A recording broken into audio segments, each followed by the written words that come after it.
You're watching Eye on Northeast Kansas with Ralph Hipp, 13 News, Kansas News Leader. I'm glad you're here. Hi, and welcome into Eye on Northeast Kansas, here live at 4:30 from the 13 News studios. We have a short holiday week for you, so 3 days this week, and we'll make the most of it. On the show this Monday, the 21st, can you believe it? A Topeka couple that we're sure going to miss in 2016. We're going to serve up a reading from Thomas Fox Averill from a book that may well become a Topeka Christmas classic, and great news as they wrap this year's Christmas Bureau. Checking a couple of our stories here on 13 News, the governors are encouraging all Kansans to take time this holiday week to donate blood, and they will make it easy for you. The 4th Governor's Blood Drive is going to be held at the Capitol Tuesday from 9 till 1 tomorrow. The Community Blood Center staffers will also be there for all of you wanting to donate. This is certainly the peak time of the year that donations tend to drop off. Does that make sense when I say a high level of donations dropping off? So it's so crucial to have you help give the gift of life right here around Topeka. Shawnee County Commissioners today okay to contract with B.A. Green to build the Midwest Health Aquatic Center at 21st and Urish Road and a spray park for Dornwood Park. The guaranteed max cost for the Midwest Health Aquatic Center was set at $9.25 million. Midwest Health is donating $1 million to the project for the naming rights, and the highest cost of the splash park has been set at $600,000. Plenty more news on the way at 5 and 6 with Ariana Cohen and me. Jeremy Goodwin is going to join us right now with our first Monday afternoon check of the weather. Hi, Jeremy. Hi, Ralph. This has been a chilly start to the work week. Tomorrow we're expecting to see warmer conditions, then likely some rain in the middle of the week, Wednesday. Here's what we have outside now, a live look from Huntoon Hill. That's our Parish Hotel's camera, looking toward 470 this evening, and it is cold, just 34 in Topeka currently. Marysville even colder. It's 31. Hiawatha has 31 degrees as well. As we check out the forecast for tonight, upper 20s and low 30s and clearing skies. 56 tomorrow, warmer with a strong south wind up to 30 miles per hour. We're likely to see some rain on Wednesday and then a warm Christmas on the way. Your complete 8-day forecast is coming up. Thank you, Jeremy. One of Topeka's best-known couples is moving not only to another state, but another chapter of their lives. H.R. Cook is general manager of the Kansas Expo Center, and his wife Connie has crafted her own career in owning and operating Marion Lane Candles. We love to get them together. We try to get those power couples here, and we're giving them a big Topeka send-off on our show today. H.R., great to have you here. Yes, thank you, Ralph. And Connie, nice to have you here. Thank you for I having me. love coming to the shop. I'm going to miss that experience. Yeah. And good to have you both on together. Well, thank you. H.R. from County Commission today, and you were there. You made, how many presentations have you made to the County Commission? It has been 182 presentations to the County Commission over the last 16 years. And this was your last one today. Today was the last one. It was kind of bittersweet. Right. I'm going to miss the County Commission and everything that the county's done for us as a couple and for the Expo Center. So, but it's time to move on to the next chapter. As people our age get to be people our age, we have family to take care of, and that's another part of it too. And you can say whatever you want to about that, but you're moving to Dubuque, Iowa?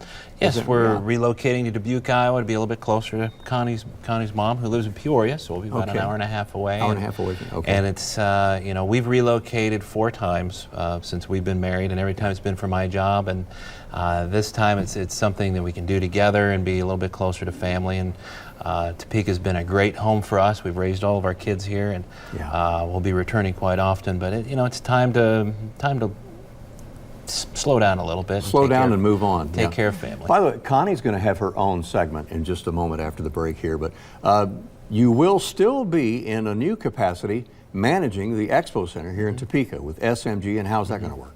SMG, I'll be a regional general manager, so I'll oversee the operations of the Expo Center through the general manager that we're currently hiring. I'll have to be back a minimum of about 4 times a year, but there's a lot of projects with the renovation and things that you kind of have to keep an eye on. But it's good that we'll be moving away, but I'll be coming back quite often just to. Well, that's nice. At least every 3 months. Yes. You'll let us know when the new GM is chosen for the Expo Center? Yes, all right. absolutely. Okay. Yeah. So it worked out beautifully, but did you approach SMG like you applied for the position in Dubuque? We need to go to Iowa to be closer to Illinois. Did they come to you and say, would you take over regionally for us? It was a little bit of both. They asked to take over regionally, but it was more of a okay, we need to get a little bit closer to family, and we have 160 accounts in the United States, and we've been to Dubuque several times and really liked the community, and thought that would be a good fit. Okay. And Connie, you ready for your segment? We're going to take a break Absolutely. here, and Connie Cook of Marion Lane Candles brought over a few goodies here, and we'll chat with her as we're giving our big Topeka send-off to HR and Connie Cook. I've just really, really enjoyed knowing them over the years, and we'll talk with Connie right after this break. You're watching 13 News, Kansas News Leader. On the red couch today, we're honoring HR and Connie Cook, who've been in Topeka for a long, long time, and as HR mentioned, making their move to Dubuque, Iowa after the first of the year. And Connie's run Marion Lane Candles, and we definitely want to spend some time with you. Absolutely. You said HR was trying to help you make candles, but he's just not as good as that. No, Yeah. I've kicked him out, but he does do a lot of good things for me and repair things and Right. Come and empty the trash. Well, he's very good at Yeah, that. Now, he is. one of the main things, Connie, I'd love to know, are you going to move Marion Lane Candles to Dubuque? Do you want to continue to do this? Well, the whole point of us going to Dubuque really is to be closer to my mother so that I can help take care of her. I am going to take wholesale and internet sales with me, but the store itself will see. stay here. You will continue to have Marion Lane Candles, Yes. and so as HR is continuing to manage the Expo Center, Right. you'll manage Marion Lane Candles. So, well, that's good. It's not going to close. I Right. didn't think, I was Yeah. hoping that wasn't a possibility. Yeah. Right. For right now, I hope that people will still continue to support us and know that we're there and come see us even after the first of the year. Yeah. Well, Dylan is welcome to our excellent director. Just if you want to show off some of the beautiful candles here.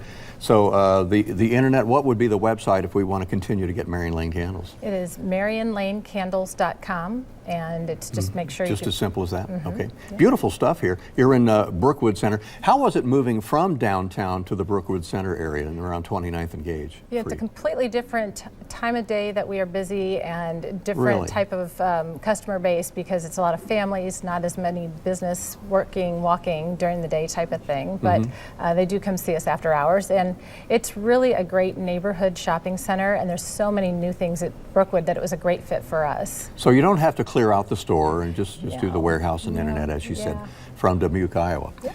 How much time do you think you'd have to devote to the online candle sales Well, I hope a lot. and managing the store? Yes, I hope that the online continues to grow, and the wholesale really is a big piece of what I do. I Right. ship a lot, so I'm hoping that here they can maintain and make what they need for the local, and I'll do the same up in Iowa. Yeah. Well, just a few seconds, and your thoughts on leaving Topeka. But you will be back often, but leaving the capital city, moving away. Like he was saying earlier, it's bittersweet. We have children here. We are essentially making our son homeless by leaving him here. He's Uh-oh. a K-Stater, so his Okay. his sister is here, and her and her husband will let him come and stay. But we're going to miss it.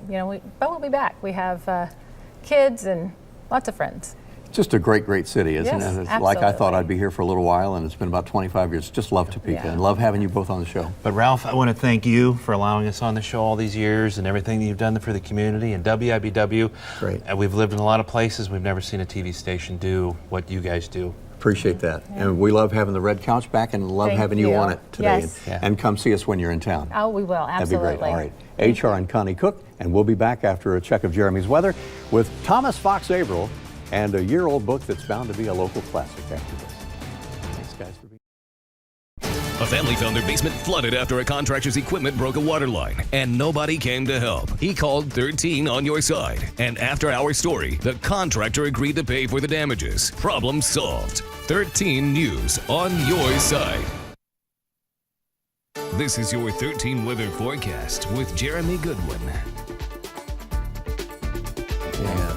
I'm so glad you came. This has been a chilly day Swim. across northeast Kansas. Temperatures in the 30s for the most part. Let's see our road risk index for tomorrow. We're expecting to see mostly sunny skies, a light breeze, and a green car day. Capitol Federal sky cam outside now from Quinton Heights Hill, looking toward the Kansas Expo Center, and it is dry, although cloudy, and likely to stay that way this evening. Temperature just 34 degrees for mid to late December. That is a little below average, but not by much, and 28 degrees, the official dew point now, with humidity fairly high. To the north, Hiawatha has 31. It is 34 in Lawrence now. Manhattan with 34 degrees, and Marysville is 32. Emporia has 37. Zooming out, we have seen some light precipitation in central Kansas lingering into the afternoon, but you can see it dissipating quickly as it makes its way into the northeast part of the state. So even though we see what may be a few snow flurries around Hiawatha and Marysville, this is probably evaporating before that even makes it to the ground. So most likely none of this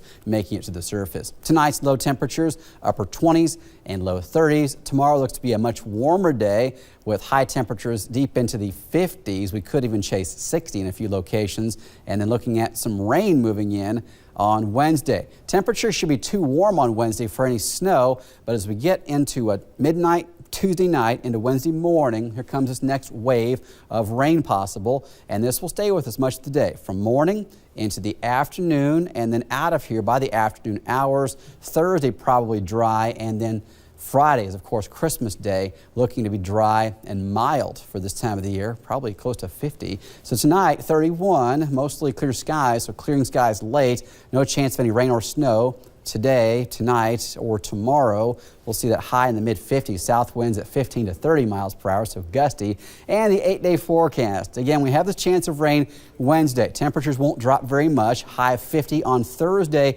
Christmas Day, we're looking at 53. A few clouds sticking around, but looking to be dry. And then Saturday, Sunday, we may have a wintry mix across the area. Really, the type of precipitation is still in question for Saturday, Sunday, and Monday as well. But we are looking at a significant area of at least rain, possibly some sleet, freezing rain, or snow out of this, but certainly bears watching Saturday, Sunday, and Monday. Again, Thursday and Friday just fine for Christmas and Christmas Eve with highs near 50 and dry roads. We need to watch the weekend into Monday very, very closely. Ralph.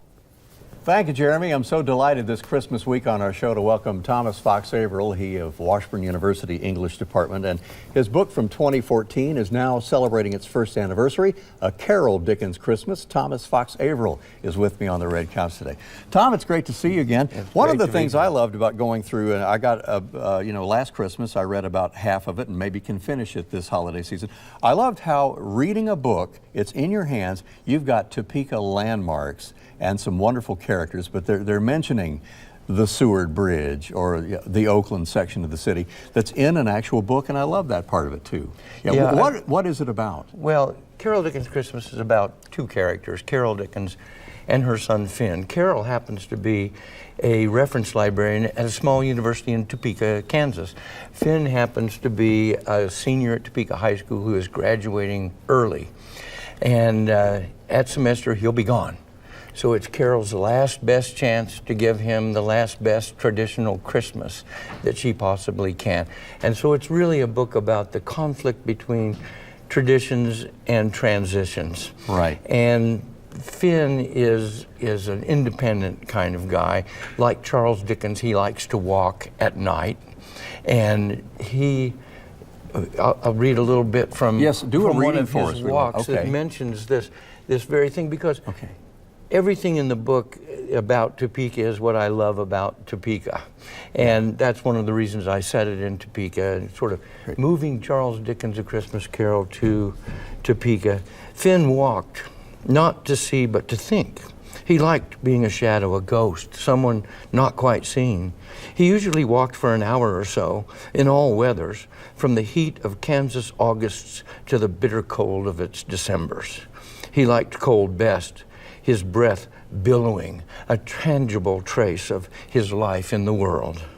The night of December 12th, Finn walked north over the Kansas Avenue Bridge above the moonlit stream of the Kansas River, then east over the Sardu Bridge into Oakland. He liked the river bridges, avenues Topeka, Kansas, and Sardu, and the railroad bridge, all paths from central Topeka into North Topeka, or from North Topeka into the Oakland neighborhood. Crossing a bridge, the river flowing below, himself so high, really getting somewhere. Finn left one riverbank behind to find himself on another.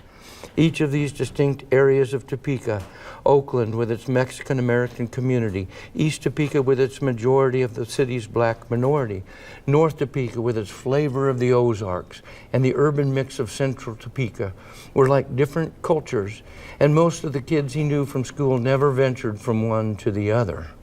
But just after 11 o'clock, walking briskly down Division Street, heading west, he looked for the steeple of Our Lady of Guadalupe Church. Oh, there you go. And all around the church, people strung the best Christmas lights in town. There you go. It's awesome. A Carol Dickens Christmas. Amazon.com and local bookstores again this year. Yes, Barnes & Noble had it on their Christmas table. I'm not sure if they're sold out yet or not. Washburn University Bookstore opened this week. Always has it. Tons of copies of the book. They've been a great supporter. I want to get to the ending this holiday season. You bet. Thomas Fox Averill, thank you. Thank you. I appreciate it, and thank you for the reading on that. Wonderful. And by the way, as we go to the break, I've got to hold up Road. This is Tom's masterpiece. This is a wonderful, wonderful book, and I went all the way through this. It's a wonderful story, Road, and A Carol Dickens Christmas, and there it is right there, and especially at the Washburn Bookstore you'll find it. We'll be back in a moment and check on the efforts for the Christmas Bureau. Thomas Fox Averill, thanks again for coming on today. Back after this. You're watching 13 News, Kansas News Leader.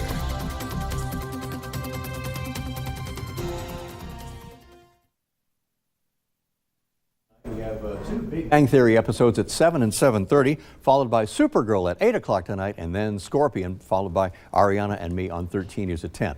Couple of minutes with Kimberly Wolf of the Christmas Bureau effort. Kimberly, nice to have you here to get us toward Live at 5 in the news, and you have some very good news to share with us today about the Christmas Bureau. I do. We are on target to have everyone adopted at 100% this year, so it hasn't happened in a long time that they've had everybody adopted. Capital Federal, they did adopt 50 families, but the employees raised $8,000 more. So I understand, we're going to mention on the news, they were able to adopt all the rest of the families? All of them, yes. Yes. Right. So. That's great. So what happens, and is there anything we can do in the final 2 or 3 days, and what will be happening now as we get to Christmas? Well, right now we're just following up with those remainder families. If everybody will receive something, whether it's gift cards in the mail, but nobody will go without Christmas this year. Isn't that great? It is. Now, what did they say to you? John Dicus and the Dicus family, they're just so fabulous with the things they like to do through Capital Federal. What did they say about what do you need us to do at Capital Federal to make this happen? Any communication in the last few days? You know, not in the last few days, but during their Christmas Bureau kickoff and their whole week of campaigning was amazing. They invited us to all of it, and just to see their efforts and their excitement and enthusiasm to help these families here in Shawnee County was it was something to watch. Great. Are there any donations that we could still make online or things of that nature? Yes, always the monetary donations can always come in handy, especially for the last minute. If we needed to send out some gift cards to a family. Great. So a lot of it is gift cards, or how many actual toys wrapped do you have? But gift cards are still one of the most fabulous gifts of the holiday season. Well, right That'd now, be nice. all of our children have been adopted. So we are no longer in need of toys for those. They're all taken right care now, of. it is just single family. Okay. And Kimberly, thanks for coming on. We had you over 3 times to help you get to this, and I hope we help. But Capital Federal, what a huge help to get to around 100% adopted families, and what a happy ending for you guys. They are. Thank you very much. Kimberly, thank you. We'll see you again soon. I hope so. In 2016. As we approach the top of the hour, time to check in with Ariana Cohen, who is in for Melissa Bruner this holiday week. Ariana, what's ahead today on Live at 5? Tell us about it. Well, Ralph, thousands of people saw it in person, millions more on TV and online at home. I'm sure you've heard it's the biggest mistake in pageant history when Steve Harvey named the wrong winner for Miss Universe. It was a very awkward moment, but we'll see the play-by-play tonight at 6. Ralph. That was unusual. Topeka's YMCA announces itself as a lot more than just a gym, and Sunday night they became host site for their big party. YMCA members at the downtown branch at 4th and Van Buren celebrated healthy living Sunday night for the annual community Christmas party. Guests enjoyed entertainment and caroling and holiday snacks like milk and cookies. And for more than a dozen kids, this event has now grown to encompass helping 150 more families in our area, including having the Marines join in as elves in the Toys for Tots campaign, and Santa Claus was there too. Thanks for joining us here Monday on the Red Couch, and Ariana's next with Live at 5. Get the latest news, weather, and sports at WIBW.com or follow WIBW on Twitter, Facebook, and our mobile app. WIBW-TV is proud to be named the 2015 Heartland Regional Emmy Award winner for Evening Newscast.